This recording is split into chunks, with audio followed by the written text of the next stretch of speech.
Dudas, Recording preguntas, stopped. comentarios. Recording in progress.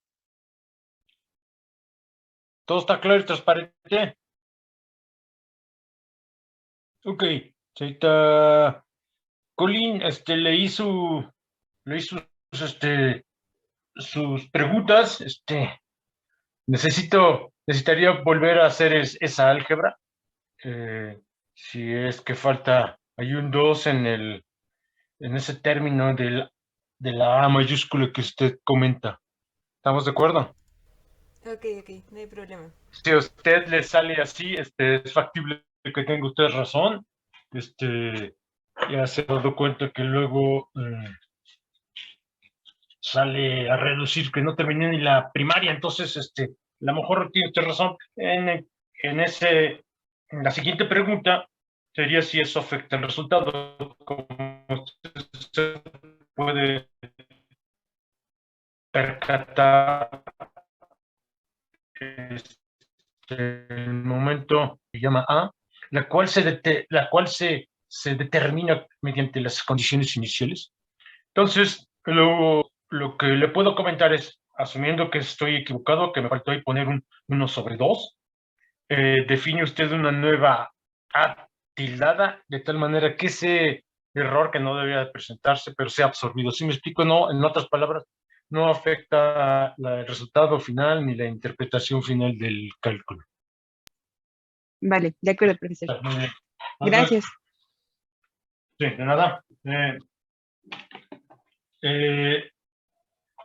El comentario de la señorita Colín, para que todos se enteren, me mandó un correo diciendo que en una de las clases de la semana pasada había yo cometido un error a la hora de integrar, que es factible. Entonces, les voy a pedir que cuando yo haga cálculos, ustedes de manera independiente lo hagan, y si meto la pata, en ese instante me lo digan. Si yo meto la pata y nadie me dice nada, ustedes se vuelven cómplices de mis crímenes algebraicos. ¿Estamos de acuerdo? Muy bien. Calle otorga, ¿o no, Rojas? Sí, profesor. Bueno, entonces, vamos a continuar. En relación con el dichoso caso que resolvimos de tiro parabólico, aunque aquí era una caída completamente vertical, ¿no? Ya se percataron de los resultados finales, como la jerarquía de los efectos resultó como lo habíamos discutido, como se ve conjeturado. Y el primer término, el de máxima jerarquía, es el que nos enseñan en la caída libre desde la secundaria, ¿sí? Sin dichosa fuerza de Coriolis. El segundo término es una desviación. Lo voy a poner de esta manera, hacia la derecha, era hacia el este.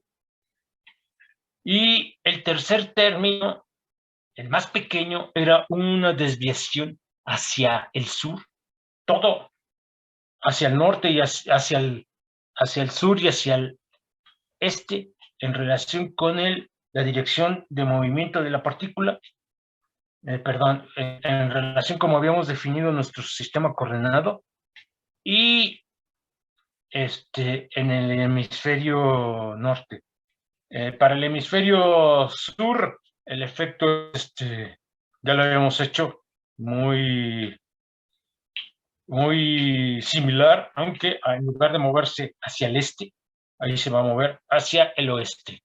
Y los órdenes de magnitud eran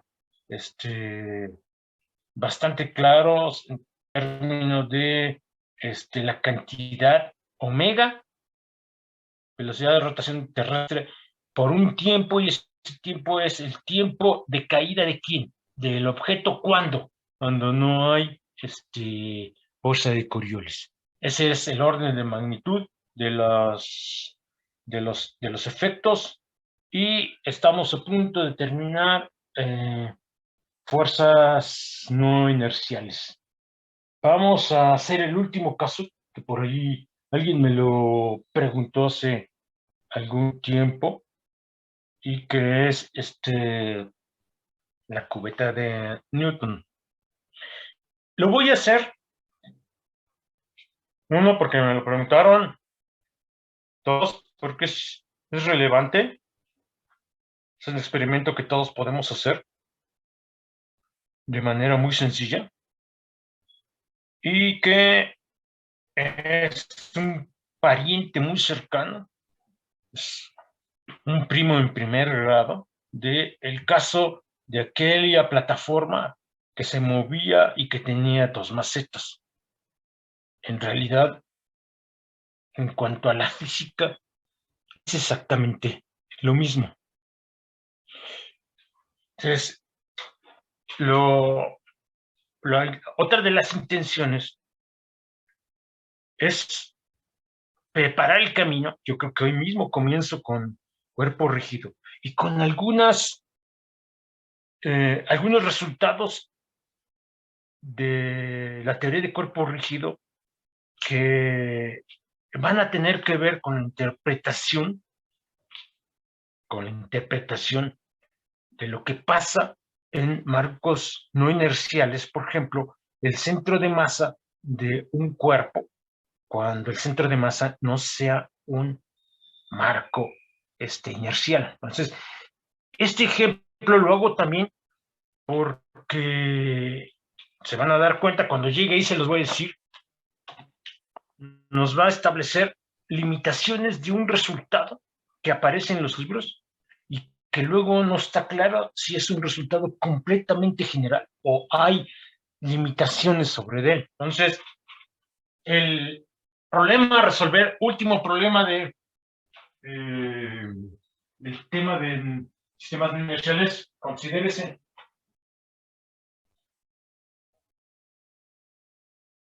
un recipiente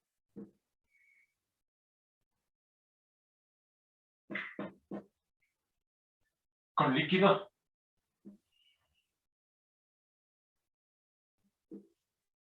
Todo lo supongo en inicio, en reposo. Respecto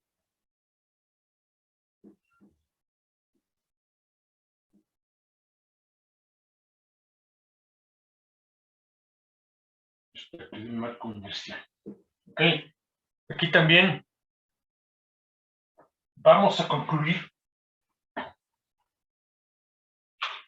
esta parte de sistemas no inerciales estableciendo un criterio muy cuantitativo de cuándo sí y cuándo no podemos despreciar en una primera instancia los efectos de fuerzas no inerciales.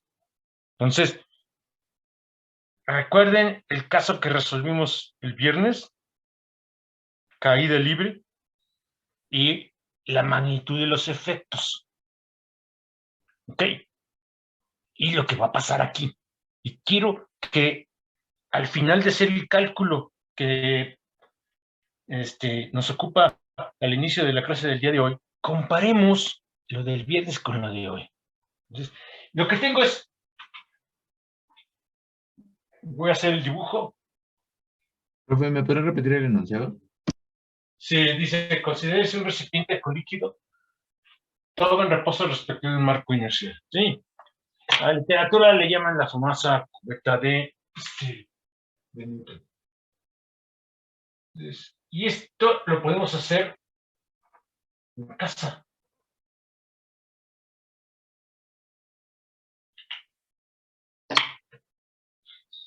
Por acá está el líquido. Esta es en una primera instancia. Lo que voy a estar comentando, usualmente hago conjeturas y les digo, esta es una conjetura.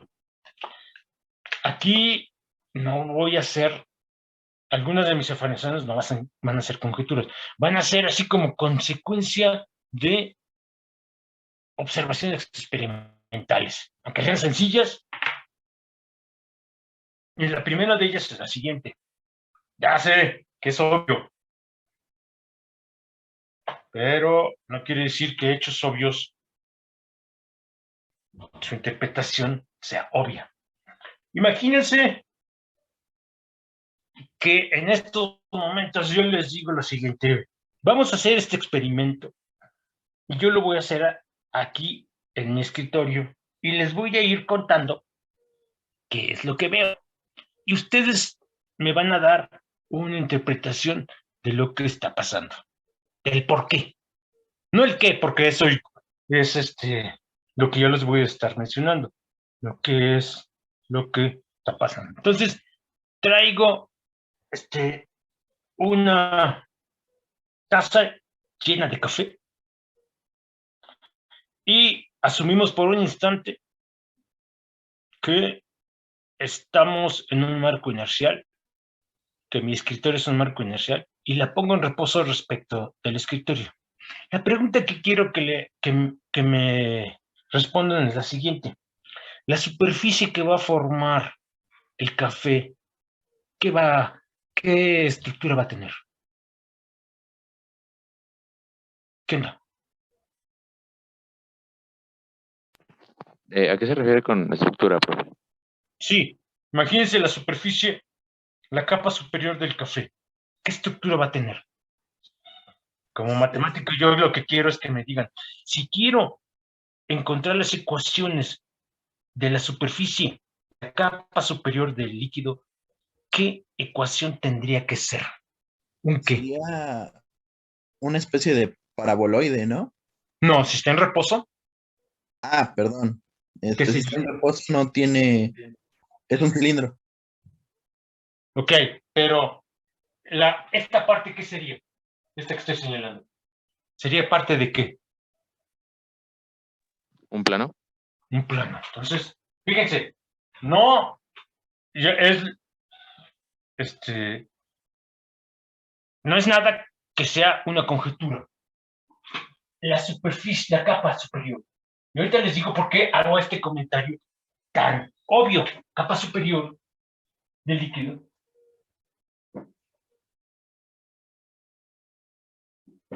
es parte de un plano. ¿Estamos de acuerdo? No es conjetura, es una vil y vulgar afirmación hecha en función de lo que yo estoy viendo de la taza de café. Muy bien, qué buena onda. Pero la comunicación con ustedes en este instante es porque quiero que me digan por qué es un plano. ¿Por qué demonios es un plano? Porque la fuerza que la gravedad le da al líquido es como homogénea sobre toda su superficie. Toda la superficie recibe la misma fuerza. Eso suena razonablemente sólido. ¿Y quién hizo el comentario? ¿Quién fue? Antonio Rico. Dígame, señor Rico, pero yo quiero que lo ponga en términos de energías. Lo que usted está diciendo es cierto. Pero en términos de energías, fíjense lo que les voy a decir. ¿Por qué? ¿Qué pasa? Significa que el campo gravitacional sea homogéneo para la energía cinética de la capa superior. Si es homogéneo, fíjense lo que voy a decir. Si es homogéneo el campo gravitacional, ¿cómo tiene que ser la capa superior de el líquido? Ok, sí,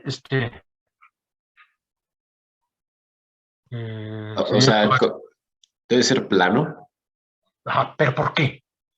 ¿Qué es lo que trata de hacer? Se los voy a poner de esta manera. Vamos a pensar no en términos de fuerza, no porque esté equivocado, sino porque quiero contemplar la situación desde una perspectiva diferente.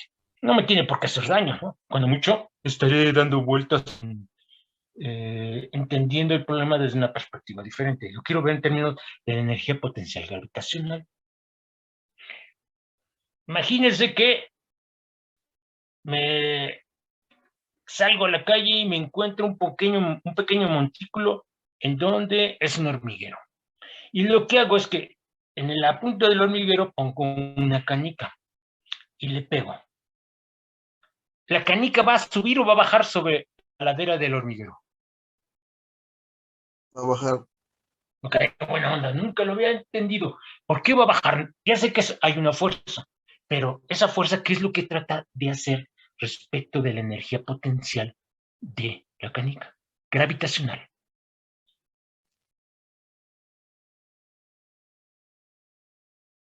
Llevar a Disminuir. la masa a un estado de mínima A energía. un punto. Fíjense. Entonces, lo que voy a afirmar es lo siguiente. Entonces comienzo a entender el que sea plano desde una perspectiva diferente, siendo el campo gravitacional. Ahorita van a ver por qué hago estas afirmaciones. Esto nos va a servir cuando lleguemos a cuerpo rígido. Fíjense lo que estoy escribiendo. Y lo voy a poner con otro color, siendo así escandaloso, ¿no? Homogéneo. Ya sé que este color no se ve muy bien. Lo que dice ahí es homogéneo. La superficie que minimiza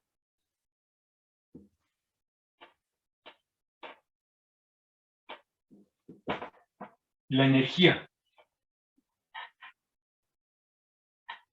potencial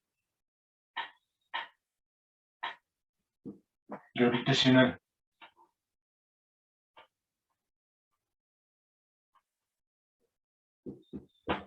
del fluido es un plano. ¡Oh, qué buena onda! Muy bien. Por eso, ahora entiendo, desde una perspectiva no de fuerzas, sino de energía potencial, por qué si suelto la canica en la ladera del hormiguero va a caer. Lo que quiere la canica es tener un mínimo de energía potencial gravitacional. Lo que hace el líquido del café es que la superficie que minimiza la energía potencial del gravitacional del plano, del líquido, es un plano.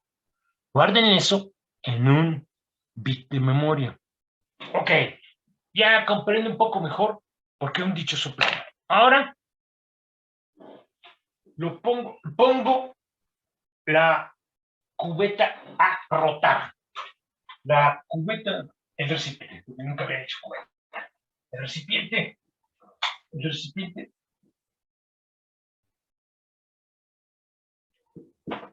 se pone.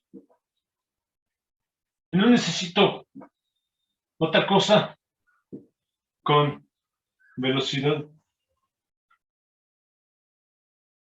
angular constante W respecto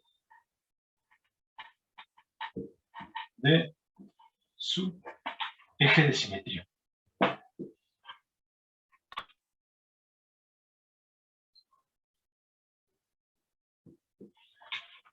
¿Cuál es el eje de simetría? El que pasa exactamente por la mitad de este cilindro. Lo que vendría siendo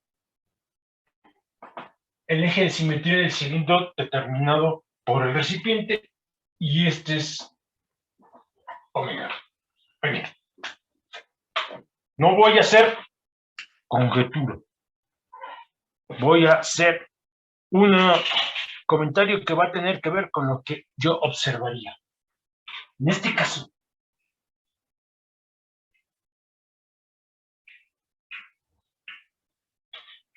la superficie, la capa superior, capa superior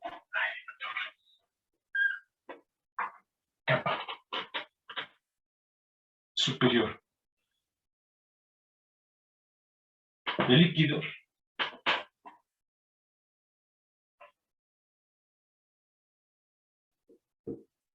es...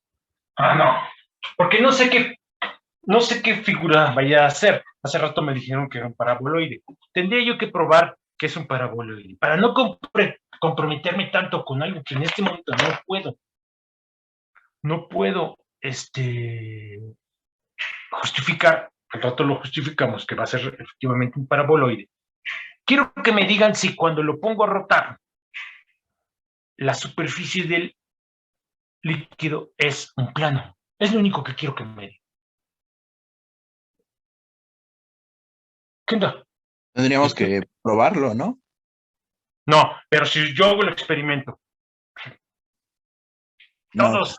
No. Entonces, lo único que quiero que me digan es que no es un plano. No.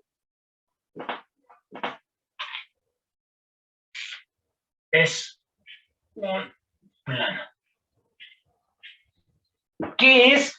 Eso lo tendremos que calcular y deducir, ensuciándonos las manos con el plumón aquí en el pizarrón. Muy bien. ¿Por qué estoy haciendo este análisis? Por lo siguiente. Son varias las razones. La primera es, quiero que para un observador, ahorita lo defino con todo el cuidado que merece, en reposo, respecto del recipiente. Ahora imagínense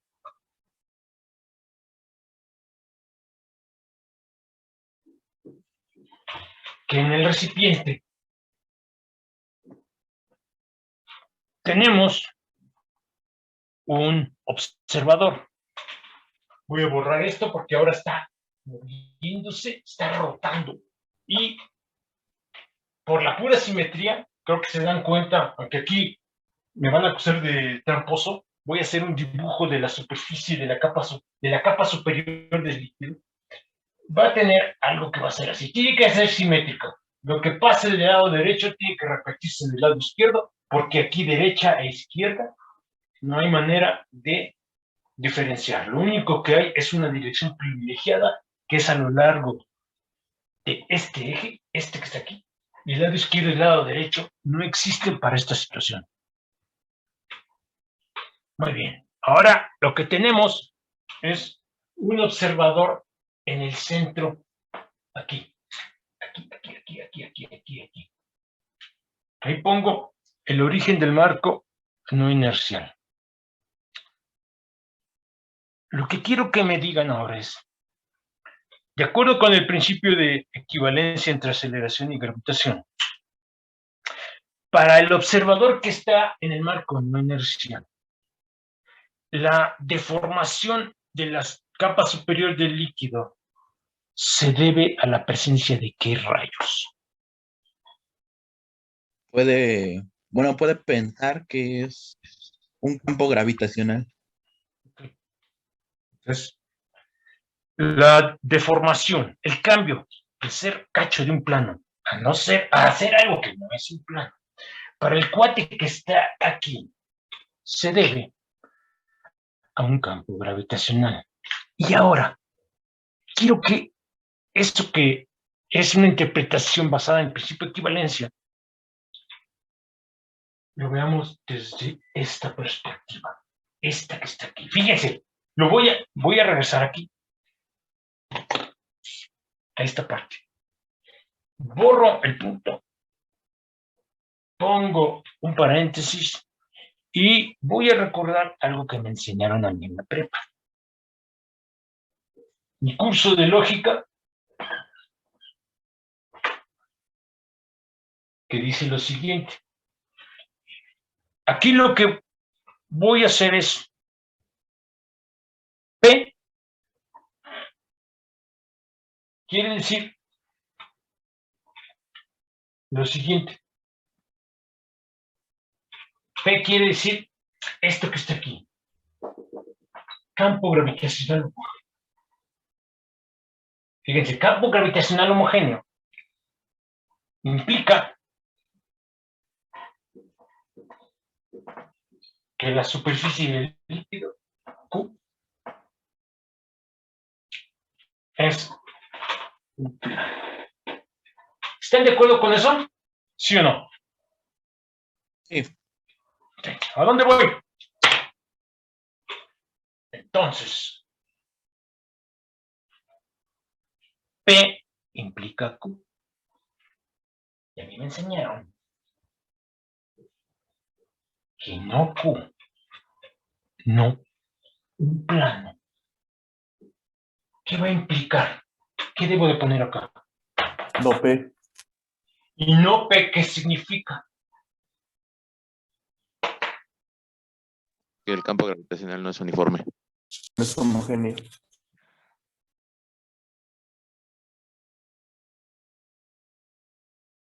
Ok, qué buena onda.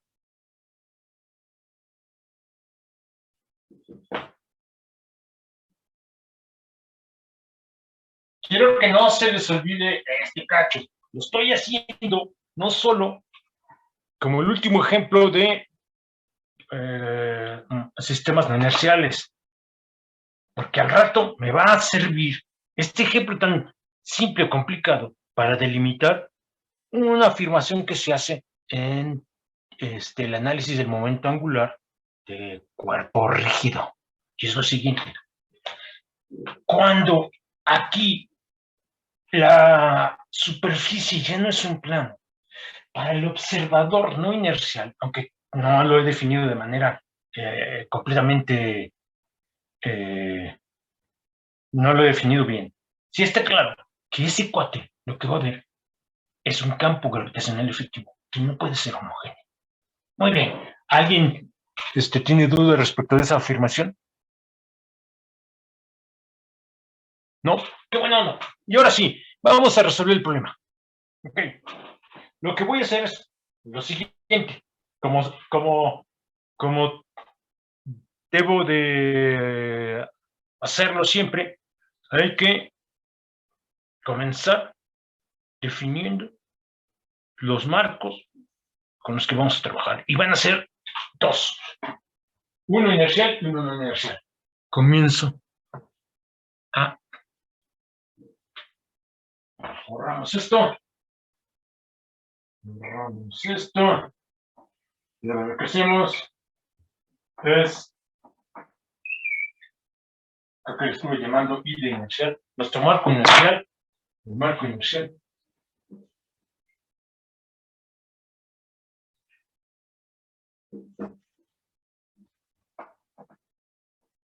Tiene su eje Z mayúscula paralelo a W. Este es Z mayúscula. Este que está aquí. Su eje X sale del plano del pizarrón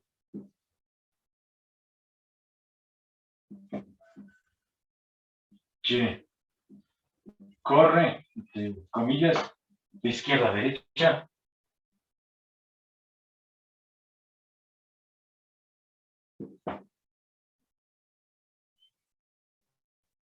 de izquierda a derecha,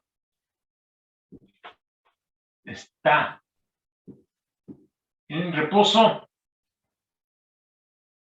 respecto del primer caso. Espera. Está en reposo respecto del recipiente del primer caso, cuando todavía no rotaba.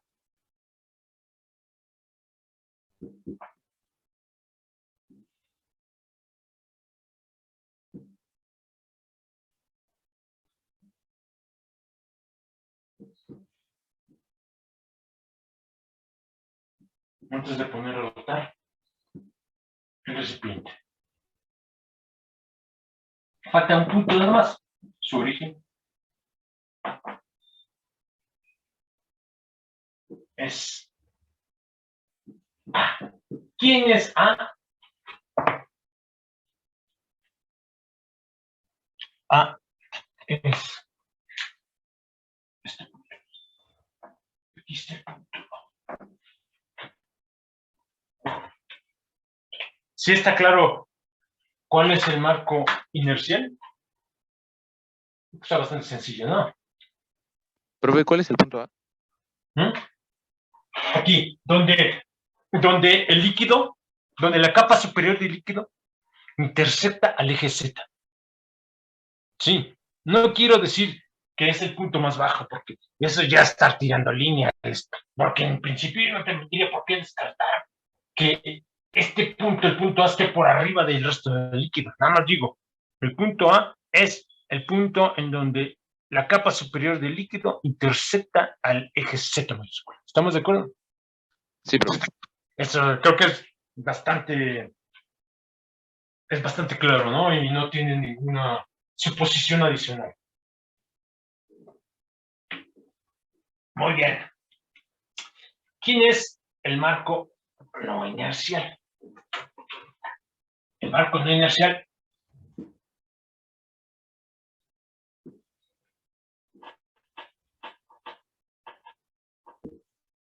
ese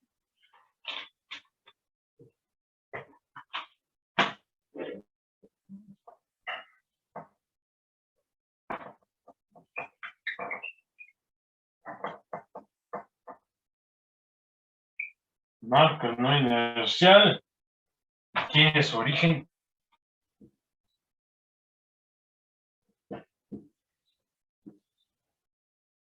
y lo pongo nada más para remarcarlo también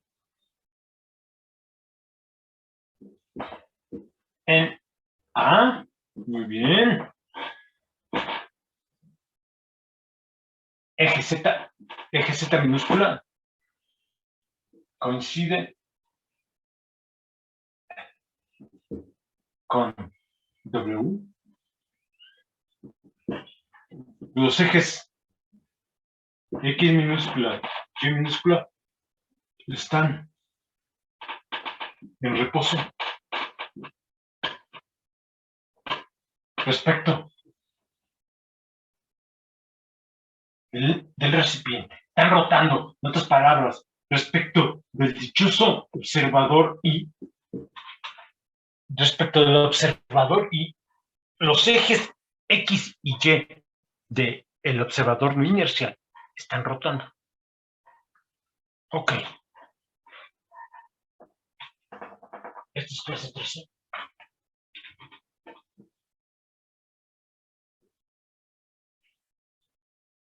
Entonces,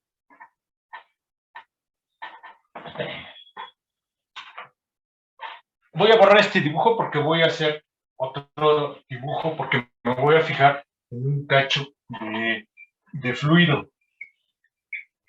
¿Cuál va a ser el cacho de fluido? Por acá está la superficie del fluido. Otra vez tengo que dibujar una curva para señalar la capa superior.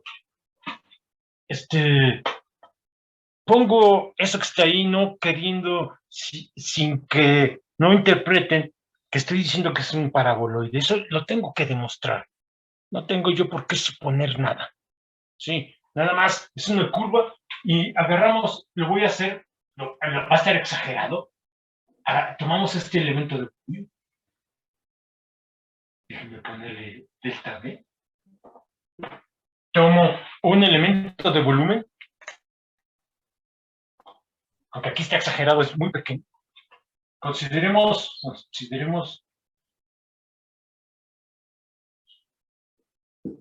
el elemento volumen.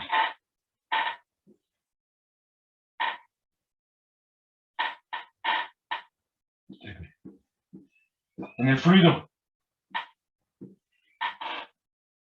de masa M, no quiero estar usando delta, de masa M. Muy bien. Según y su dinámica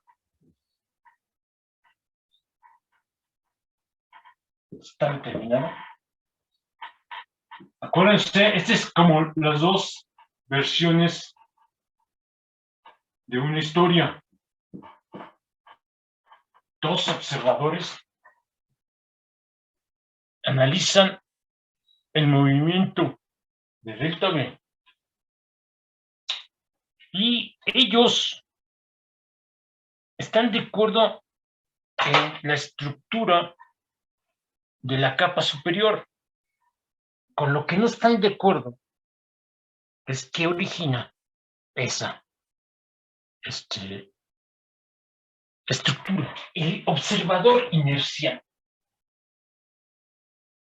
dice lo siguiente: la masa, por la aceleración de este elemento de volumen, por aquí, en el centro es tan pequeño, aunque ahí se ve, no se ve muy pequeño, pero es porque lo estamos viendo con un microscopio. Es casi un punto. Entonces, la posición, este vector de posición es la de este cuate, la del punto que puse aquí. Y él ve, ya se me olvidó, ustedes me tienen que ir viendo. ¿Qué debo de poner acá? ¿Y por qué? No me digan esto. Ponga esto, ponga el otro. Díganme por qué. ¿Cuáles son las fuerzas externas que el observador inercial ve que actúan sobre ese elemento de masa? ¿Qué onda? La gravedad.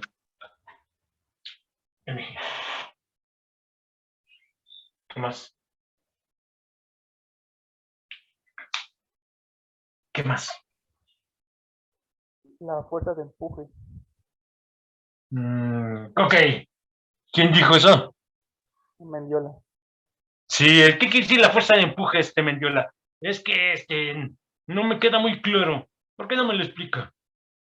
La fuerza de empuje es cuando un objeto está en un líquido y Ajá. recibe básicamente, bueno, es lo que lo hace flotar. Y es Ok, pero aquí. proporcional a la gravedad. Ok, entonces, voy a entender lo siguiente, Mendiola, que usted me está diciendo. La fuerza que el resto del líquido ejerce sobre delta V. ¿Estaría usted de acuerdo con esa frase mía o usted está pensando en algo diferente? Estoy de acuerdo. Le voy a llamar F. Esta es una cara de la historia. Siendo F la fuerza que el líquido restante,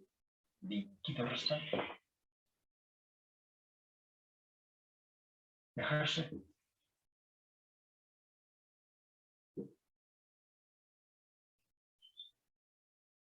sobre. Fíjense que para el observador inercial, la estructura de la capa superior del líquido se debe a una respuesta ante dos fuerzas. ¿Sí? El campo gravitacional sobre M y cómo el resto del líquido afecta a M. Muy bien. Y ahora vean el dibujo. Ven el dibujo. Y pregúntense qué características y por qué debe de tener F. F. Lo primero que quiero que me contesten es la F que siente M. ¿Qué dirección y por qué va a tener?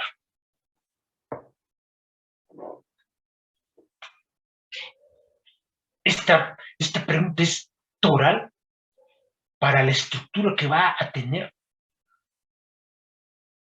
esa capa superior. Vuelvo a repetir. F sería hacia afuera de la superficie, ¿no, profe? No, hacia afuera. Hijos, Rojas, no entiendes el lenguaje, sea, A mí yo me dedico a la geometría diferencial. ¿Qué quiere decir hacia afuera? Tendría dirección hacia el eje Z positivo. No, porque, Tendría que ser normal la ¿por qué? superficie, ¿no? Es normal. ¿Pero por qué? Porque todo, bueno, como el líquido ejerce fuerza sobre ese diferencial de volumen, hay una fuerza Ajá. resultante que es normal a la superficie. No. No, ese es un argumento. Ese argumento no da una explicación, Rojas. No. Fíjense, vamos a suponer, la explicación es muy simple o muy complicada. Voy a suponer que el líquido tiene la misma densidad. Ahora, tomen, lo voy a poner como un punto, ¿sí? Lo voy a quitar y ya se nos descompuso el microscopio y lo que antes yo tenía una resolución y veía como un elemento de volumen, ahora solo es un dichoso punto que está en la curva determinada por la capa superior. Y tomo este que está aquí. Déjenme ponerlo con otro, con esto que está aquí. Lo voy a hacer súper choncho, ¿sí? Y ahora quiero que piensen en lo siguiente. Lo vamos a rotar. Y todo esto es un conjunto de puntos respecto de este cuate. Es como si aquí pusiera un péndulo y lo pongo a rotar. ¿Estamos de acuerdo? Ahora, si el líquido es uniforme, la fuerza que este cuate ejerce sobre este, ¿cómo va a ser comparada en, díganme, Igual. igual? Bueno, Densidad. en magnitud sería la misma, solo que vectorialmente sería como un reflejo una de la otra. Ajá. Fíjense. Aquí está la tangente a la superficie. Aquí trazo la normal. Y este cuate va a tener, la palabra correcta sería su reflexión especular acá, como si este fuera un espejo. Ahora, piensen en lo siguiente, lo que me acaban de decir es que la magnitud de la fuerza generada por este y la magnitud de la fuerza generada por la reflexión especular tienen la misma magnitud. ¿Sí o no? Ajá. Pero, ¿cuál es la única componente de este y este cuando la sume que va a sobrevivir? La componente que es normal. De la historia. Entonces, fíjense cómo es un argumento que prueba que si el líquido es razonablemente homogéneo en su densidad, entonces lo que esperamos es que las fuerzas que ejerzcan el resto de líquidos sobre el elemento que estamos considerando solo sea normal. Esto, ¿alguien no lo comprendió? ¿Alguien no lo comprendió? No, profe, yo sí ¿No? entendí este argumento de por qué es normal, pero no entiendo cómo es que el resto del líquido aplica fuerza sobre ese punto. Es como si, bueno, como en el caso de cuando se analizan, no sé, una caja sobre el piso, que el piso ¿Sí? aplica lo normal sobre la caja. Sí, sí. Imagínense, te lo voy a poner de esta manera, para que agarre la onda de manera bien sencilla.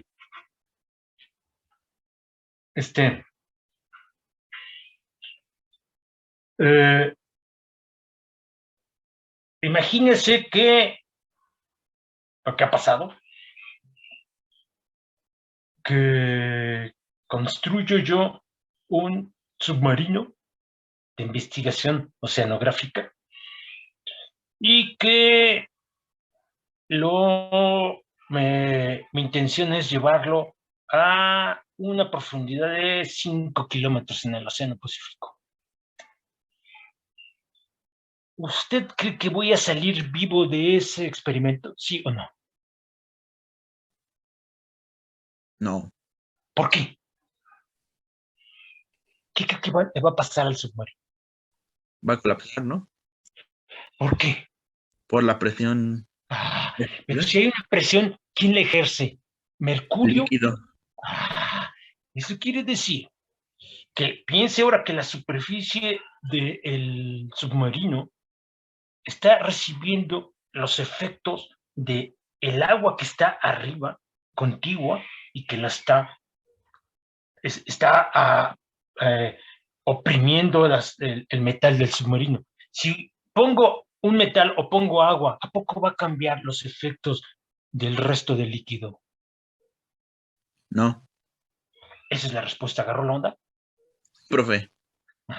Bien, entonces, fíjense cómo el punto es que si el líquido es homogéneo, entonces la fuerza tiene que ser perpendicular a la superficie generada en cuestión. Fin de la historia. ¿Sí quedó claro para todos? ¿Dudas, Sí. preguntas? ¿Sí me están siguiendo? ¿Para todos está claro? Sí. Este es clase 13, ¿verdad? ¿Cuánto es 13 por 3? 39. Ya pasamos el primer tercio del curso, entonces pregunten. ¿Para todos está claro?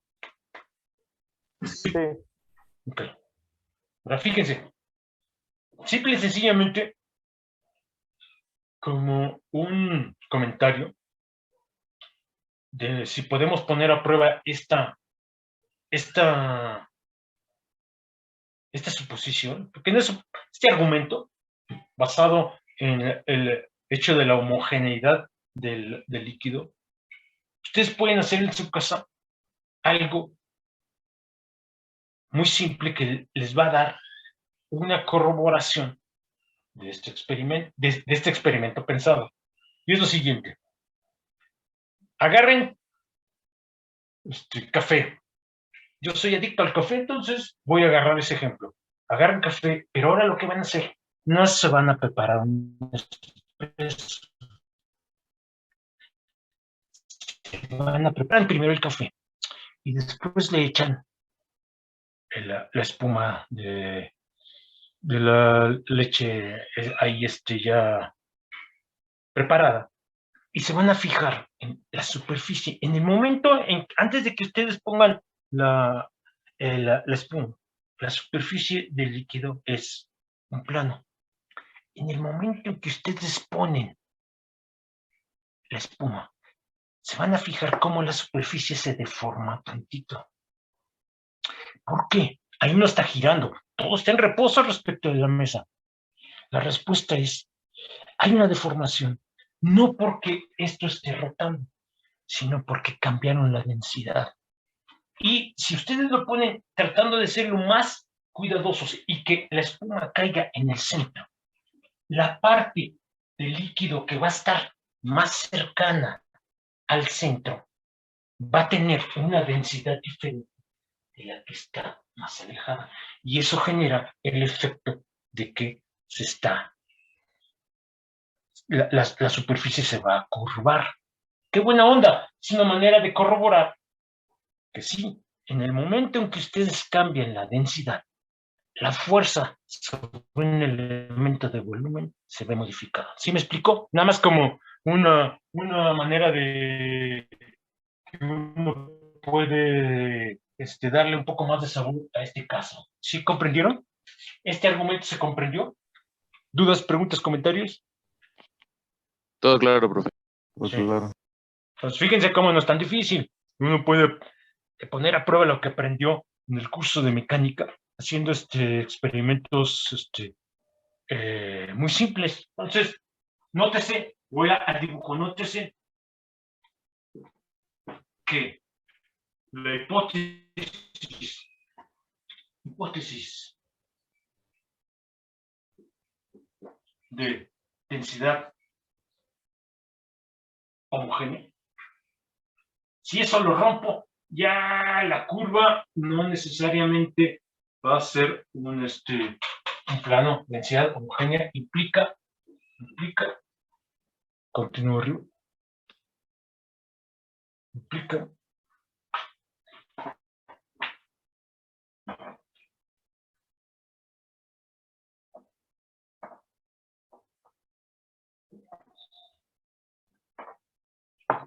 que la fuerza F es normal a la curva en cuestión. La curva en cuestión es esta que está aquí. Le voy a llamar gamma. Es la curva que describe la capa superior del líquido. Ok, qué buena onda, ¿no? Ahora sí tenemos argumentos razonablemente sólidos, basados en suposiciones que podemos poner a prueba. Muy bien. Esta es la vuelvo a poner la segunda, voy a repetir casi, parece que estoy repitiendo, pero no es cierto. La expresión 1 es mg más f. Y esta es una cara de la historia. ¿Sí? Pero necesitamos escuchar lo que el otro observador nos dice. El otro observador, que es el no inercial, nos va a decir lo siguiente. Miren, yo lo que veo es lo siguiente. Es m por a minúscula. Esta es la aceleración que el observador no inercial ve. Y además incluye este término.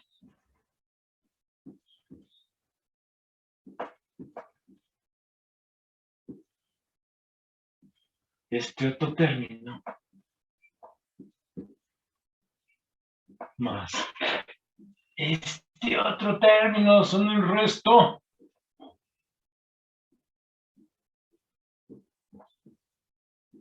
Uno, dos, tres, cuatro, y me falta uno. Dichosa fuerza de Coriolis. M. Cruz. Pero, por construcción, ¿sí está claro? ¿Sí está clara esa expresión? Es la otra cara de la historia. Estamos escuchando a uno de los involucrados en el drama y tenemos que escuchar a otro que es este cuate que está aquí. ¿Dudas de esa expresión? ¿Está claro y transparente? Sí. Ahora fíjense, muy bien, qué buena onda. Si algo no les queda claro, por favor pregunten. Ahora fíjense que sí. Pero, ¿cuál es la razón? Por hipótesis de trabajo, como construimos la situación, hipótesis de trabajo. Recuerden, la velocidad angular es constante.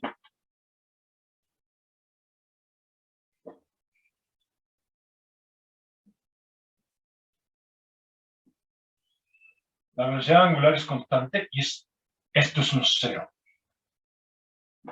Además, no se les olvide la interpretación de los términos. Esto es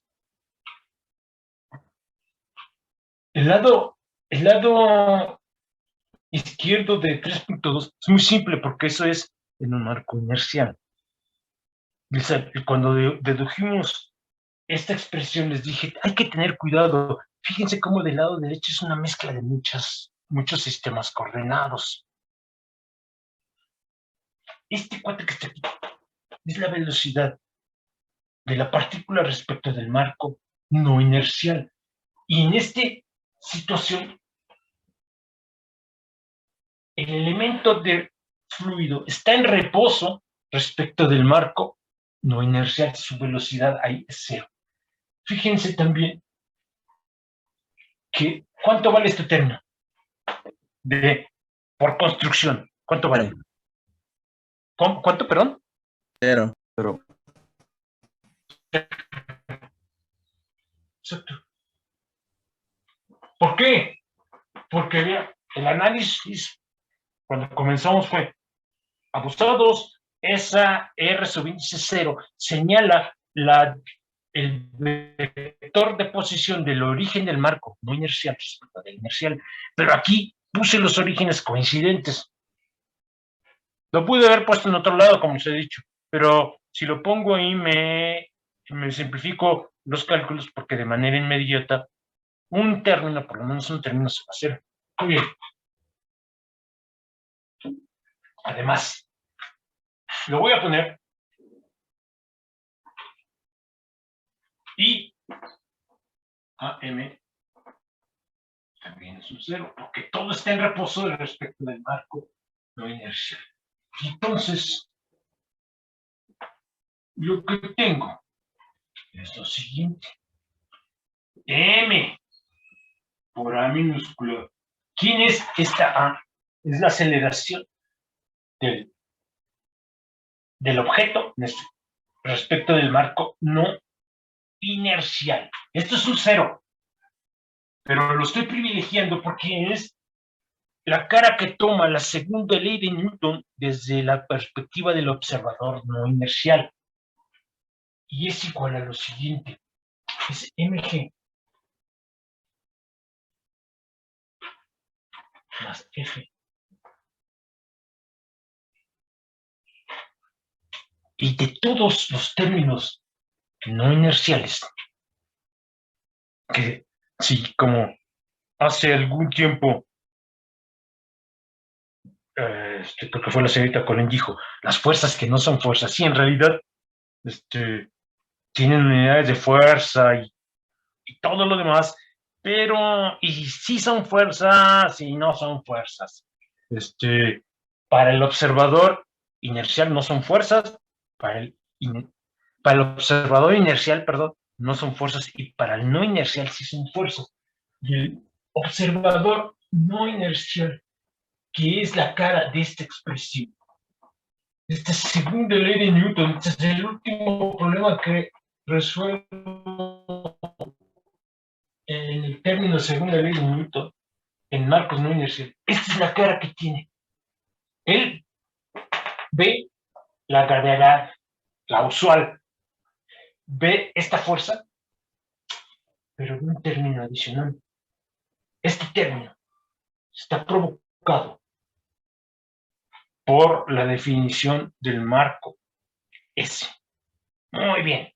Lo único que tengo que hacer es llevar a cabo este cálculo, donde quiero transmitir por última ocasión esta expresión. Cuando escribo 13.4, el lado izquierdo, yo me estoy comprometiendo a poner todo en términos del observador no inercial.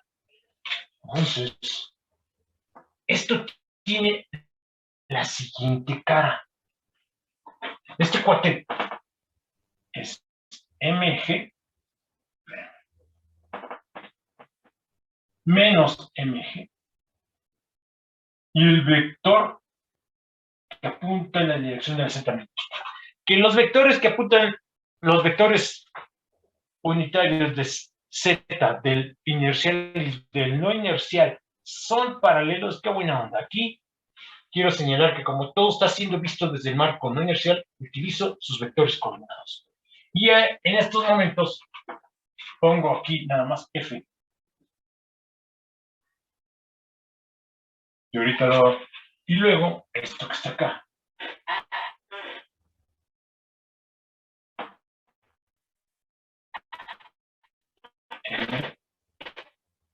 Omega es z minúscula. Profe, ¿puedo Cruz. un poco la- Sí, perdón. Cruz. Omega es z. Cruz R. Y aquí voy a usar coseno de phi de x más seno de phi en minúscula y más déjenme más una a lo largo. No he usado la letra, no, pero la A no, porque está una B. ¿Qué es lo que acabo de escribir? Esto que está aquí es el vector de posición del elemento de volumen que agarramos en términos de las coordenadas del marco no inercial. ¿Sí está claro? ¿Qué onda? ¡Despierten! Profe, ¿qué es el tercer sumando, perdón? Ahí de... Más B, un número real B a lo largo del eje Z minúsculo. Es el vector de posición de este cuate, visto, recuerden, es la posición de un elemento, de una masa, de una partícula, vista desde el marco no inercial. Eso es lo que estoy poniendo. La componente Z de esa R vector, R minúscula vector. ¿Sí está claro, Rojas? Sí, profe, y todos esos vectores son del sistema S, ¿verdad? Sí, exacto. Porque esto es desde el marco, ¿sí o no? Ok, sí, profesor. Imagínense que aquí escribo el...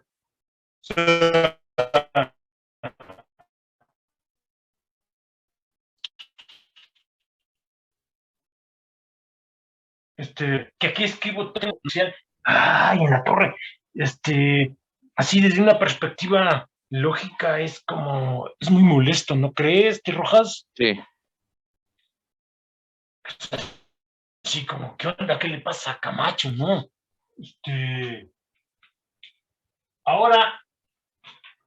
Ahorita hacemos la descomposición de la F.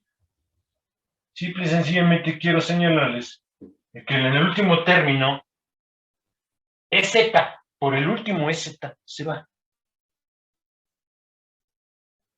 No pinta. Entonces me queda F, no lo toco. Estamos a punto de terminar el álgebra. Luego viene menos M omega cuadrada R. Voy a hacer los cálculos y hasta el final descomponemos la F. Cruz. Luego viene lo siguiente. EZ por X me queda coseno de phi. EZ por X, EY. Luego viene EZ por EY es menos EX menos seno de phi. Que dije era EX. ¿Están de acuerdo? Sigan el álgebra. Que si estoy metiendo la pata, me corrijan y recuerden que si no me dicen nada y yo cometo un error, se vuelven mis cómplices de mis errores. ¿Hay algo equivocado en ese último cálculo? ¿Qué onda? ¿Despierten? Ok, parece que no. Y continúo.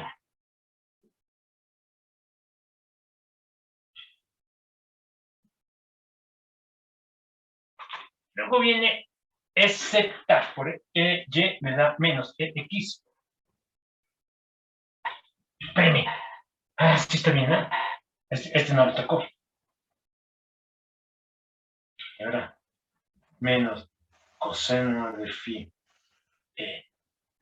X, EZ, EX es EY, pero tengo un signo menos.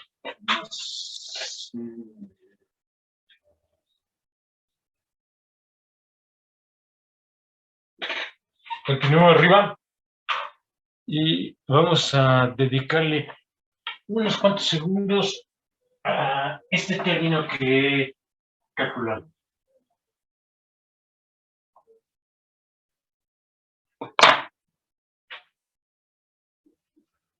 4. M es lo siguiente. Es la gravedad. Perdón, me faltó poner la F, ¿no? Me había mucho. Esto implica lo siguiente. Entonces, más F. Y fíjense que ahora me queda lo siguiente. Me queda más M omega cuadrada R, M omega cuadrada R, y el vector unitario omega cuadrada R, el vector unitario ρ, coordenadas polares. Ρ. Ahorita les digo por qué lo estoy poniendo así.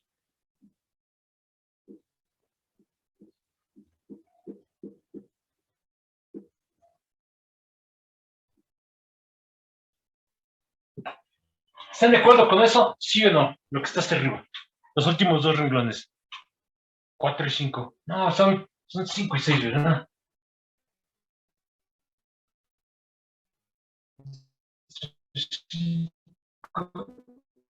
¿Está bien o no? Sí. Bueno. El tercer sumando del lado derecho de 13.5.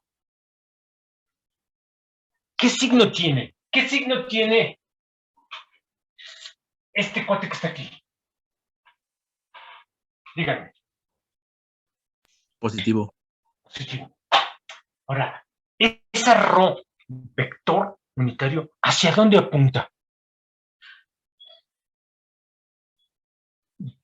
La pregunta es la siguiente. Voy a borrar aquí. Imagínense que lo estamos viendo desde el eje Z, desde arriba, ¿no? Estamos aquí, este es el eje Z. Está saliendo y agarramos aquí un elemento proyectado. Este término, ¿hacia dónde apunta el tercer término? Este es eje Z, el Z minúsculo. Y ese tercer sumando del lado derecho del 13.5, ¿hacia dónde apunta? Díganme. Radialmente hacia afuera, ¿no? De Z. Voy a poner. Lo que están diciendo, lo que están diciendo es esto. Este es ρ, vector unitario. Ahora, ¿qué es lo que significa? Aquí hay, en algunos libros,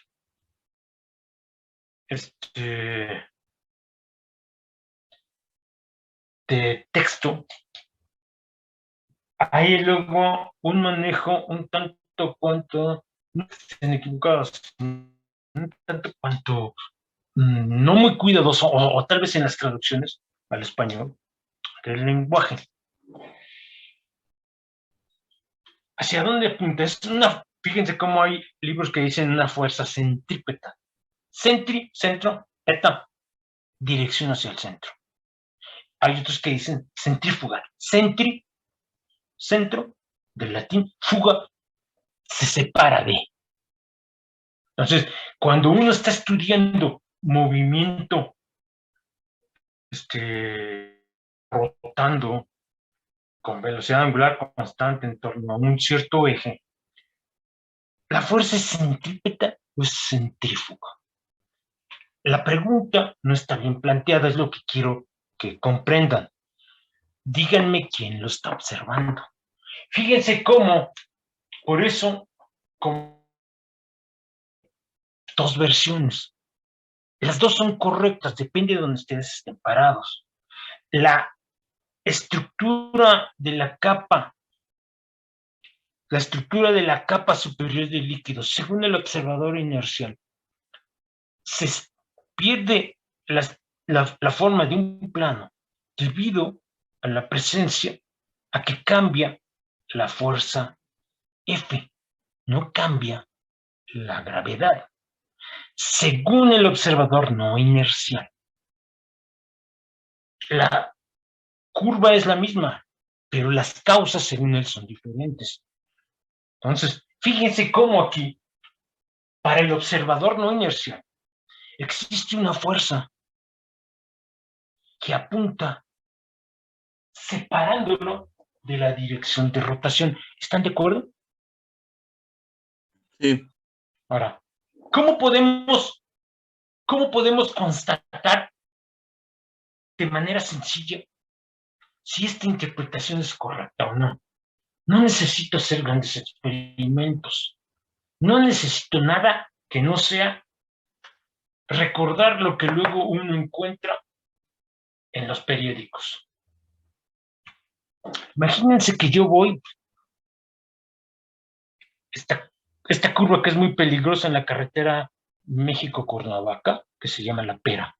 todos han oído hablar de ella. Ahí hay accidentes a cada rato. Imagínense que yo voy en un auto, ¿sí? Me compré, lo que tengo resto de varo, me compré un Corvette y voy hecho las rayas sobre esa curva. Voy a 180 kilómetros por hora. ¿Qué creen que me va a pasar? Se va a salir del camino. Sí, pero ¿hacia dónde me voy a salir de camino?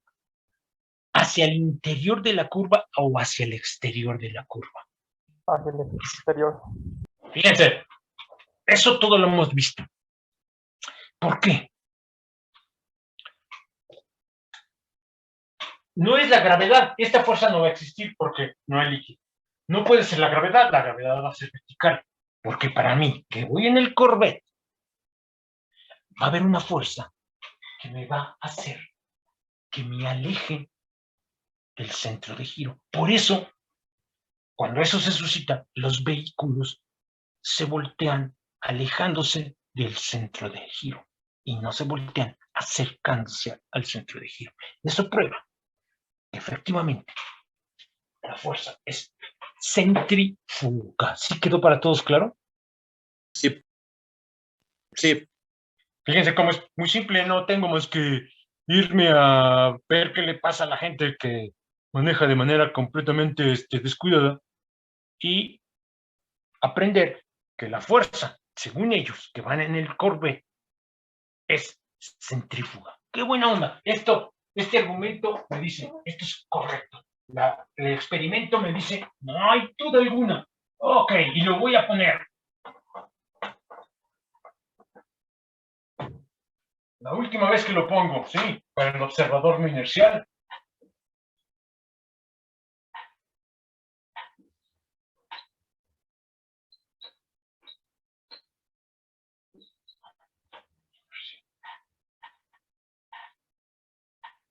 Existe una fuerza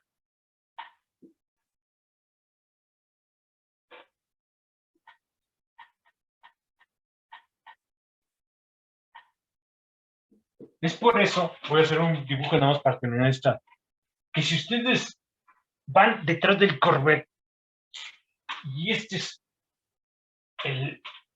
la superficie de la carretera,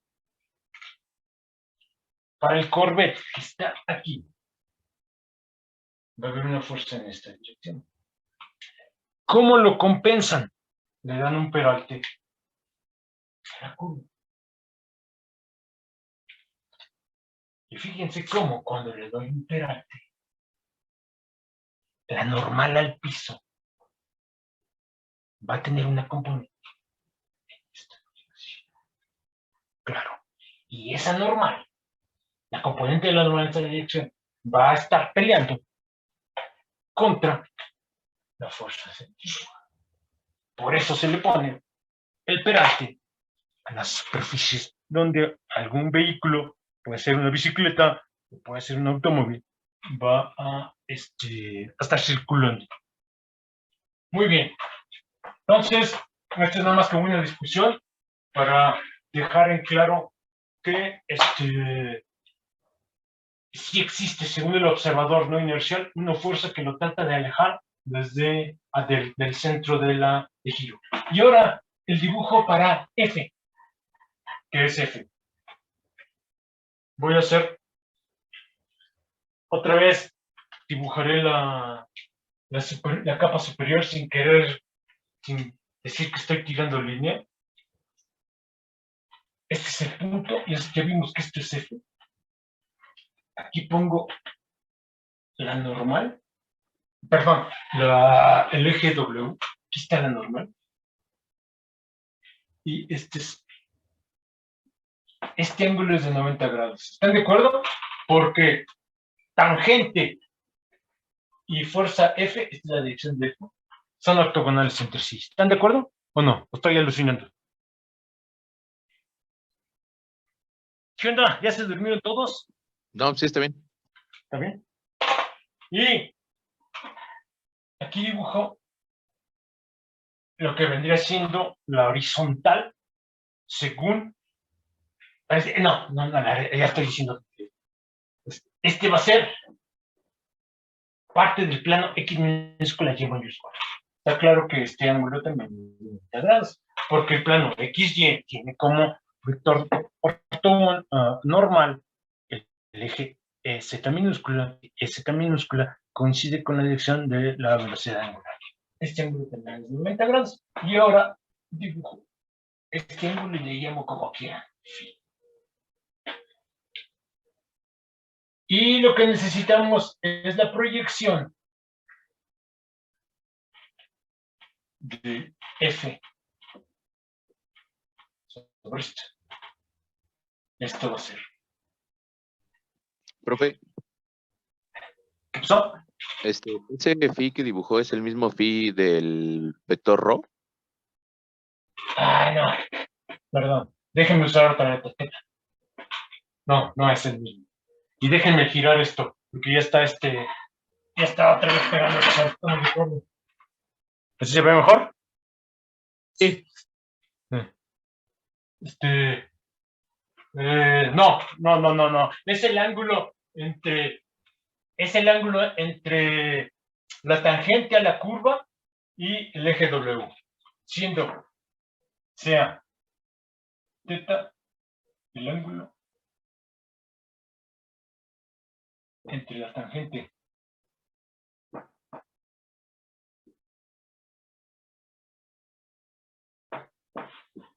a la curva y W en el punto donde se encuentra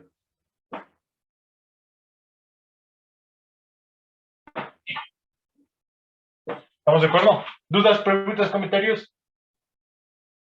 No.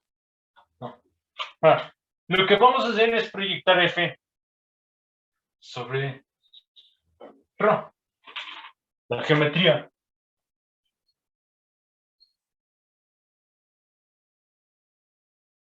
Nos dice que la proyección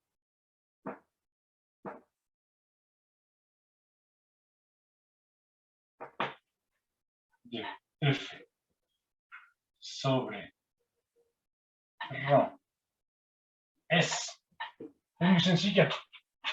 Fíjense. Este más este es de, ¿cómo se llama? Este ángulo que está aquí, más este de 90 grados, porque este también es pegado. Quiere decir que este ángulo que está aquí es otra cosa que pi sobre menos teta. ¿Están de acuerdo? Sí. ¿Sí, verdad? ¿Sí está bien? Sí. 13.7. Esa proyección. Y entonces, ¿para qué? Y este también, y este es teta, ¿no? Entonces, le llamo así la proyección de F. Lo pongo entre paréntesis sobre el vector unitario teta. No es otra cosa que la magnitud de F por el coseno de teta. ¿Sí está bien? Sí, coseno de teta. ¿Sí está claro? ¿Sí está bien o no? Sí. Ajá. Y esto implica lo siguiente. Sus proyecciones, bueno, y la otra, ¿no? 13.8. La F a lo largo de Z, la pongo así, no es otra cosa que F, y aquí vendría siendo el seno de tetas. ¿Estamos de acuerdo? Y ahora sí tengo todo escrito en términos de las coordenadas del marco no inercial. Ok, entonces, sí, dígame, ¿lo escucho? ¿Por qué en el dibujo no puso phi perpendicular al eje Z? ¿No lo habíamos definido como un vector que estaba en el eje XY? A ver, phi perpendicular a phi. Phi. A ver, ¿Quién habló? ¿Quién fue? Guerra. Bueno, es que definimos phi como el coseno de Sí. un ángulo o sea, en la dirección de X, más el seno del Eh, ángulo. Sí, usted está hablando, fíjese, F, la componente de F a lo largo de X es la siguiente. Es la componente, es la F de Rho está aquí, por el coseno de phi. Es que este no es X. Este es. ¿Puedes subir la cámara, profe? Este ángulo, este vector no es X. Lo voy a ver desde arriba. Fíjese. Esto es X minúscula. Esto es Y minúscula. Y phi está por acá, Guerra. Este es el vector unitario phi. Entonces lo que estoy haciendo es proyectar, y esto es F. Esto viene siendo, ¿cómo ponerlo? F de Rho por el vector unitario Rho. Y lo que estoy haciendo es, sí es cierto lo que usted está diciendo, pero primero necesito calcular esto y luego proyectarlo sobre el eje X minúsculo. Y luego lo proyecto sobre el eje Y minúsculo. ¿Sí agarró la onda? Sí, profesor. No sé si eso le contesta su duda, Guerra. Sí. Sí, es que usted está pensando que este vector que está aquí, unitario, es X minúscula, es Y minúscula. No, es este dibujo. Porque usted agarra cualquier elemento del volumen y lo proyecta sobre el plano X, Y, y no necesariamente va a caer en el eje X o en el eje Y. ¿O sí, Guerra? No, pero, o sea, en el dibujo de arriba, entonces, ¿por qué no es perpendicular a omega? Si y X es perpendicular a omega. ¿Pero quién es perpendicular a omega? ¿Quién, según usted, debería ser perpendicular a omega? El vector unitario Rho. Sí, es perpendicular. Mire, aquí lo puse, este ángulo. Fíjese, aquí está. Este es. ¿Puedes subir la cámara, profe? Sí está hecho, está esa suposición. Este es el Rho. Y este es omega. Fíjese que puse esto. Esto significa ángulo de 90 grados. Sí, son perpendiculares, ¿ya lo vio? Ah, ok. Y entonces, perdón, es que pensé que F era Rho. No, sí, ya vi bien, gracias. Ya veo, ok. Entonces, muy bien. Contestada esa duda, creo que se percatan de lo siguiente. Otra vez, es la ecuación de movimiento según el observador inicial. Todo es un cero. ¿Sí? Todo es un cero. Muy bien, todo es un cero y el primero es menos mg de c. Los signos. Vamos para tener cuidado. Fíjense cómo la proyección de la fuerza F a lo largo del eje Z es positiva, porque la proyección de F a lo largo del eje Z apunta, y disculpen ustedes mi lenguaje de neandertal, apunta hacia arriba. Y es F.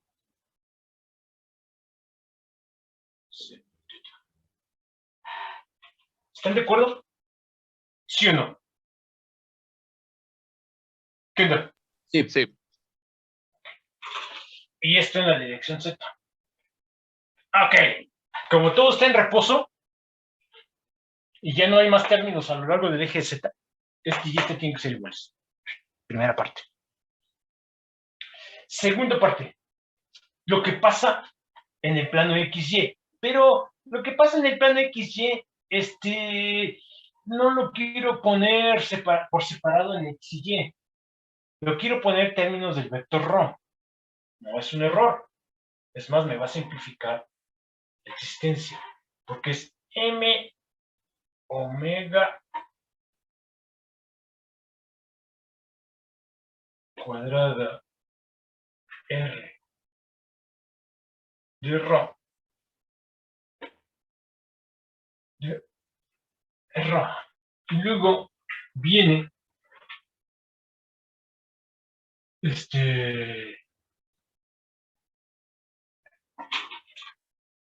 Lo voy a poner, en realidad estaba analizándolo acá. Fíjense. Está acá. No importa nada. M omega cuadrada de Rho. Y luego viene ese punto hacia afuera y el otro de la F es menos F coseno teta en la dirección para que todo sea un 0. ¿Estamos de acuerdo? ¿Sí lo ven? ¿Sí se ve? Sí, sí, ¿verdad? Sí. Entonces, son dos ecuaciones sobre dos ejes perpendiculares entre sí, dos ejes linealmente independientes. Y lo que tengo es la condición de equilibrio para el marco no inercial, para el marco no, para el marco no inercial. Lo que tengo es, no sé, 13.10. Me queda mg. Tiene que ser igual a f.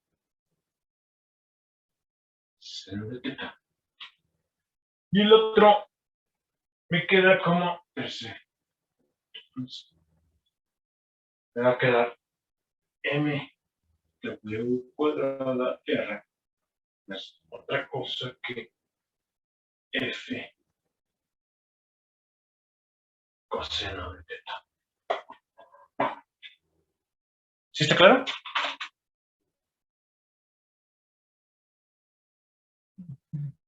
Profe, ¿puede subir la cámara, por favor? Sí, perdón. ¿Sí está claro? ¿Está claro eso? Sí. ¿Dudas, preguntas, comentarios? ¿Sí? Y ahora, déjenme borrar esto. Para hacer más, voy a calcular todo.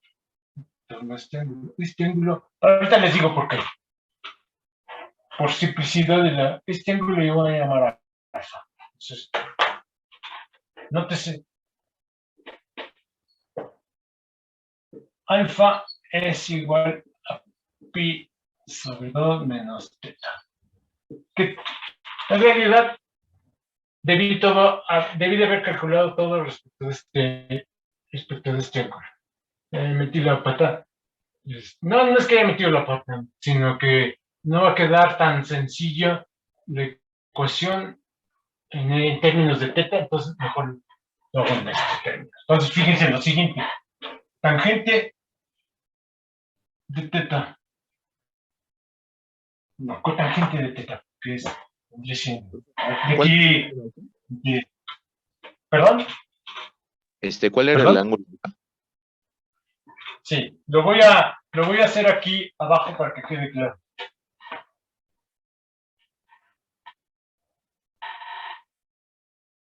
Este es W, este es Rho y este es F.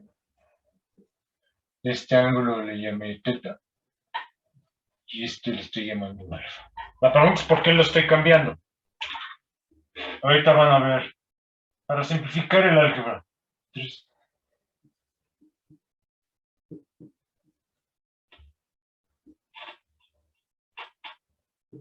Ahorita resulta claro. La integración va a ser más simple en términos de alfa que en términos de teta. Fíjense que me queda lo siguiente. Me queda que f seno de teta. El ángulo no lo conozco. Entre f coseno de teta es igual a la tangente de teta. ¿Están de acuerdo? Y esto es igual a la tangente de pi sobre 2 menos alfa. Esto que está aquí, van a ver, aquí va a resultar claro. Primero hago esta álgebra, este es el seno pi sobre 2 menos alfa sobre el coseno de pi sobre 2 menos alfa. Y esto vendría siendo coseno de alfa sobre seno de alfa. Y esto es la cotangente de alfa. ¿Están de acuerdo? ¿Sí o no? ¿Podría hacer la cámara un poco a la izquierda, profesor? ¿Así? Sí, gracias. ¿Están de acuerdo con eso? Sí, profe. Y ahora, ese es el álgebra con la definición 3 de 13.12. Pero ahora meto 13.10, me queda mg. Porque esto es la primera 13.10 y luego m omega cuadrada. Y ahora sí, lo pongo todo en términos no de la cotangente de alfa, sino de la tangente de alfa. Entonces, 13.13, la tangente de alfa es igual a m omega cuadrada r sobre mg. Fíjense lo que queda.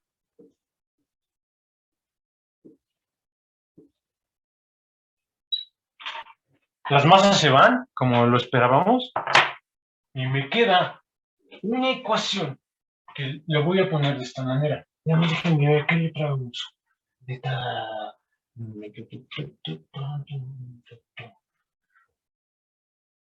Esta va a ser la derivada, esta es la tangente. Voy a poner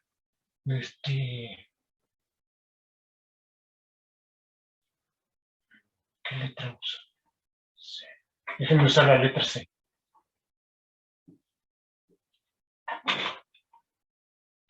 Integramos. C como función de R. C como función de R. Es omega cuadrada R cuadrada sobre 2 veces G más una constante. ¿Están de acuerdo? ¿Sí o no?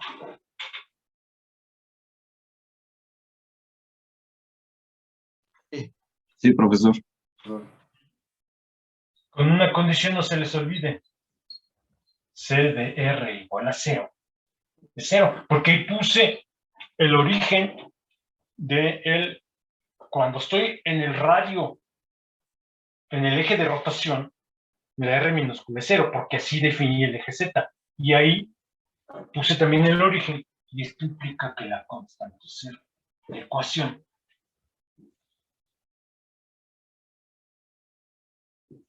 es de la curva respecto de este ángulo.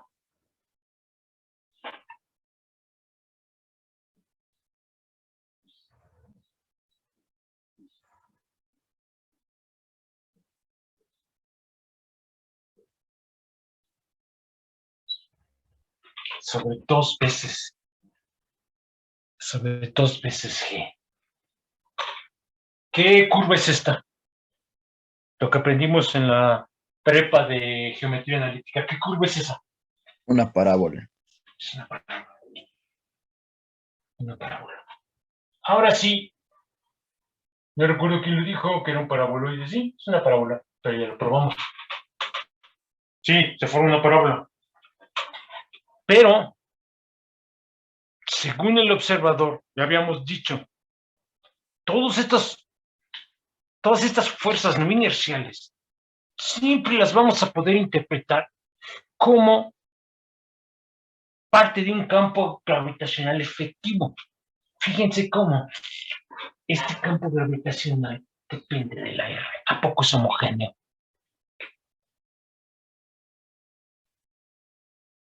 ¿Qué pasó? ¿Es homogéneo el campo gravitacional? No, no lo es. Claro. ¿Qué es lo que ve el tipo en el marco no inercial? Ya va.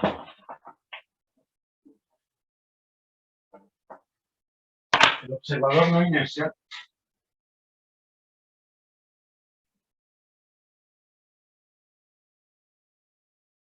No inercial. Percibe. Y ahorita cuando conectamos con la primera discusión de con el que iniciamos este problema, percibe un campo gravitacional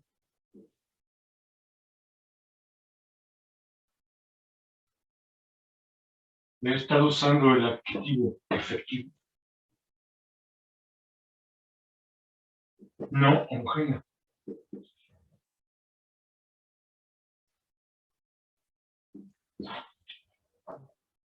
(13.17) ¿Cuál es el campo gravitacional homogéneo que ve este cuate? Es el que ve el observador inercial. Pero él también ve un término.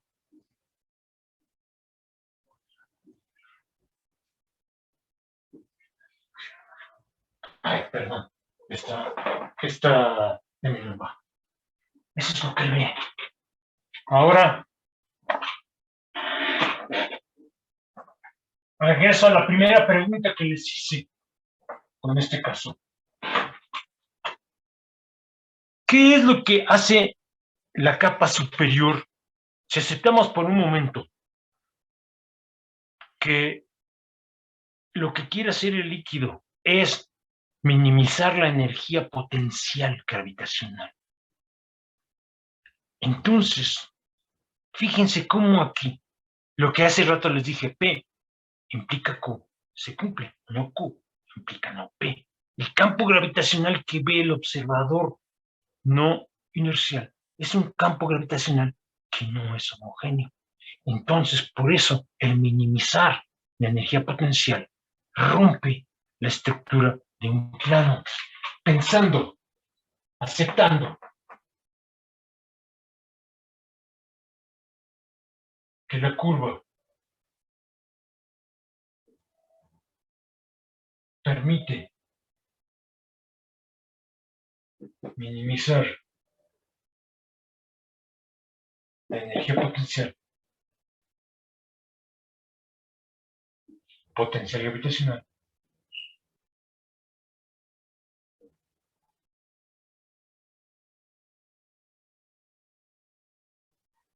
Nos percatamos que un campo G efectivo queda minimizado. Queda minimizado, ¿no? Porque es energía potencial comparable.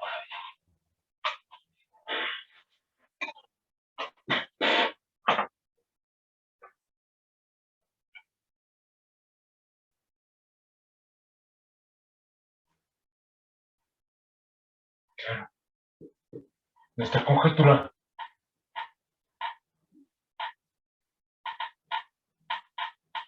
se confirma.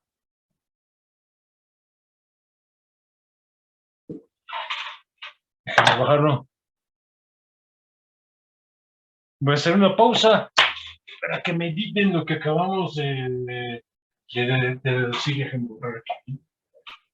Fíjense cómo el campo gravitacional que ve el cuate que estaba en reposo respecto del recipiente, eso está así. Entre más se aleja del centro de giro, mayor es ese campo gravitacional. Tal manera que si estuviera muy lejos, esta componente le va a ganar a esta. Fíjense que es algo similar a lo del pasto. ¿Se acuerdan cómo si me voy yo alejando del centro de giro y la plataforma donde habíamos puesto las macetas fuera infinitamente grande, porque eso me lo puedo imaginar, va a llegar un momento en donde el campo gravitacional va a quedar completamente opacado por el efecto no universal. ¿Alguna duda? ¿Dudas, preguntas, comentarios? Chéquenlo, por favor. Profe, ¿qué dice después de energía potencial gravitacional? Nos percatamos que un campo G efectivo queda minimizada su energía potencial gravitacional por un paraboloide. ¿Dudas respecto del álgebra? ¿Dudas respecto de la lógica? ¿Dudas respecto de la interpretación? ¿Algo que quieran comentar? Y una pequeña duda. Ajá, ¿qué onda? Por ejemplo, teníamos que la tangente de alfa es omega cuadrada R entre C. Ujú. Y sabiendo el hecho de que una derivada es tangente, es por eso que podemos pasar a derivadas en ese paso. Sí, exacto. Ah, Por eso, ok, sí. Esa es la ok. razón. Sí. Dale. ¿Alguna duda? ¿Dudas, preguntas, comentarios?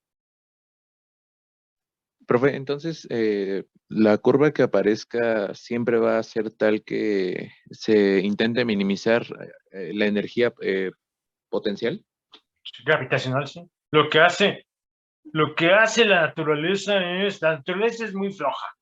Minimiza lo que no se va a usar. ¿Para qué le pone valores mayores? Sí, siempre va a ser, va a ser minimizar esa energía. Exacto, Rojas. Lo veremos este trimestre cuando veamos el principio de mínima acción. Sí. Ok, de acuerdo. Sí, gracias. Imagínese, nomás, para que le quede claro. Imagínense que, y todavía más simple, ¿no? Nada está rotando, Rojas. Primer hecho, imagínense que yo le digo lo siguiente. Nada está moviéndose y resultó que el café que me sirvió, y siendo homogéneo, le puse espuma, tenía este pequeño chipote. Fíjese cómo esta parte, respecto del caso real, cuando todo es un plano, dígame, ¿qué sistema va a tener más energía potencial? ¿Este o este? El de la izquierda. No estoy diciendo nada que no pueda usted corroborar. ¿Estamos de acuerdo? Esta situación minimiza la energía potencial. Lo que sí estoy es generalizándola a situaciones donde el sistema no está ¿cómo se llama? No está en reposo. Y tomándolo así como una característica fundamental de la naturaleza. ¿Estamos de acuerdo? Entonces sí, la respuesta es sí, Rojas. Ok, sí, profesor, gracias. Que por otro lado, si usted se fija, el haber, el haber deducido la curva para nada tiene que ver con, con esa suposición. La suposición de que minimiza es una manera de encontrar algo más general que nos permita hacer ciertas interpretaciones y predecir ciertos cálculos antes de llevarlos a cabo. ¿Sí me explico? Para nada lo usé en este hecho. ¿Sí está claro, Rojas? Sí, sí, entonces la geometría de la superficie va a ser en mayor medida por las fuerzas que actúen sobre ella, ¿no? Sí.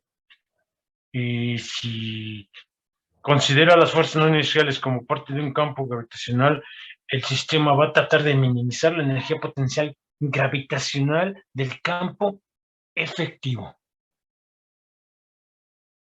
¿Ok? Ok, sí, ¿Dudas? Por última ocasión pregunto, ¿no? Para todos está claro y transparente. Muy bien, entonces aquí dejamos en paz el concepto, el parte de sistemas no inerciales y comienzo con cuerpo rígido. No va a haber tiempo para hacer otra cosa que definir lo que es un cuerpo rígido. Lo quiero definir para que nos quede claro, sin lugar a dudas, qué demonios es. Entonces, y el miércoles comenzamos. Que estaré regresando una y otra vez a las lecciones principales de la parte de sistemas no inerciales. Definición. Sea de un volumen para no estar analizando el finito, en el cual se tiene una distribución. No necesito que sea discreta o continua de masa. Es general.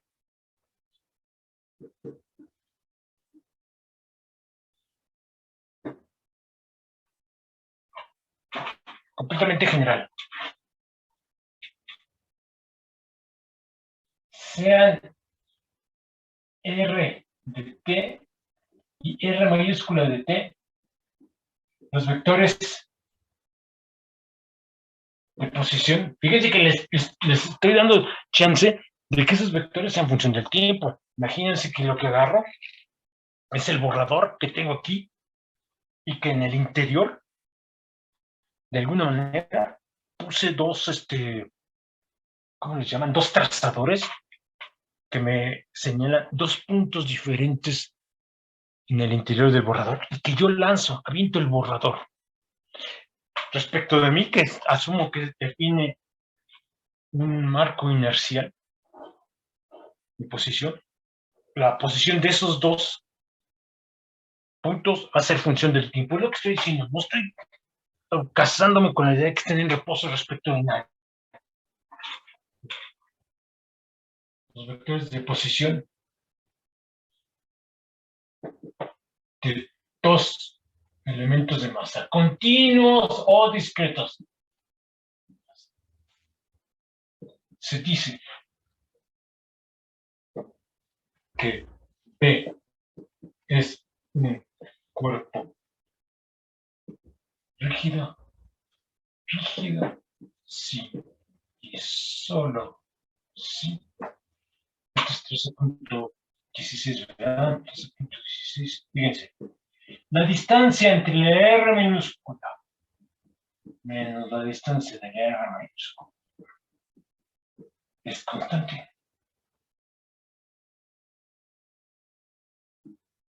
Para todo T en R y para toda R minúscula de T y para toda R minúscula de T en mi volumen. Fin de la historia. De una manera bastante clara de decir lo siguiente: la distancia entre dos puntos en el cuerpo que ustedes están considerando se esté moviendo todo el cuerpo, ¿no? Es siempre la misma. ¿Alguna duda de lo que quiere decir cuerpo rígido? No, profe. Creo que es así como muy, es así como muy,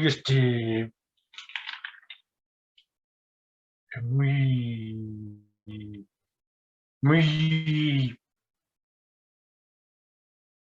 ¿cómo lo pongo? Es como muy, muy evidente, no muy claro. No debe de haber, dudas cuando yo diga cuerpo rígido. Es lo único que estoy diciendo. Y lo que viene es ahora, lo que vamos a hacer es comenzar a analizar sus propiedades. Lo primero que vamos a hacer es, a este respecto, procederemos a analizar su cinemática y dinámica. Su cinemática